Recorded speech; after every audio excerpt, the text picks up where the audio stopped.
I worked for the British Foreign Office. I became a British ambassador. I was a British diplomat for 20 years. I was always very patriotic to be British. I was very, very proud. I remember when I first became a British ambassador and first went out in my own flag car with the Union Jack flying on the front as the ambassador, you know, I had a lump in my throat. It was a proud moment for me. It was only 6 months after that I discovered that in the country where I was ambassador, we and the Americans were shipping people in order for them to be tortured. And some of them were tortured to death.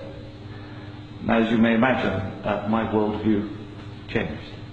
It was at the same time, about a month later, we invaded Iraq against the will of the Security Council.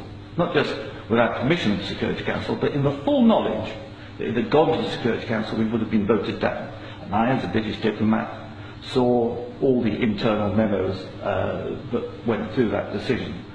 I know for certain, I used to be head of the FCO unit that monitored Iraqi weapons of mass destruction. I know for certain, I can tell you, that they knew there weren't any. It wasn't a mistake, it was a lie. I think it is impossible to be proud of the United Kingdom. I think when we invaded Iraq, we did to the United Nations what Hitler and Mussolini did to the League of Nations.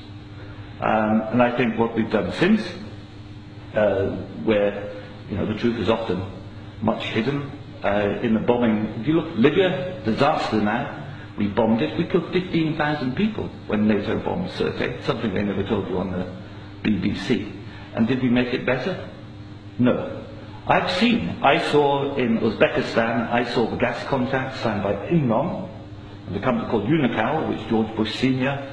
was on the board, to dig out gas pipelines from Uzbekistan and Kazakhstan over Afghanistan down to the Indian Ocean. That was actually what the Afghan war was about. They'd actually had talks with the Taliban and Unocal to see if the Taliban would provide pipeline security. The person who held those talks was the consultant for Unocal, who was a certain Mr. Karzai, who, after being employed by George Bush Sr. as a consultant, went on to become president of Afghanistan. That was their plan B. The Taliban wouldn't do it, so they invaded. It's usually, I've seen it on the inside, it's almost always about control of resources. It is every bit as corrupt as our first speaker. I'm sorry, I'm also terrible name. You are absolutely right, Andrew. And I can tell you it's not an academic construct. The system stinks. Westminster stinks. The British government is deeply, deeply immoral.